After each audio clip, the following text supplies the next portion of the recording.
Markaz Nur Cadet Madrasa is more than just a madrasa. It is a movement, a visionary initiative to raise a generation grounded in Quranic values, adorned with exemplary character, and enriched by a balanced blend of Islamic and modern education, to nurture future leaders who are Hufas of the Quran, who live by its teaching, who success both in the world and the hereafter.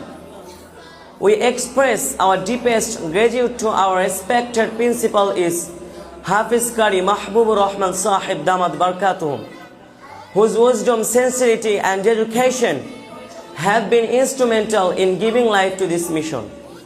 A special appreciation is also due to our beloved teachers, supportive parents and many unsung heroes working behind the scenes for the sake of Quranic education, to build not just Hufas, but confident, morally upright, and grounded individuals, to ensure each student receives nurturing care, sincere guidance, and holistic education in a loving, faith-based environment.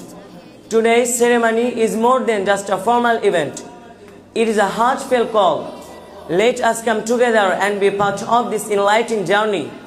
Let us protect, support, and uplift these institutions with our efforts, continued and concernment. Wa akhiri dawana anil hamdulillahi rabbil alameen.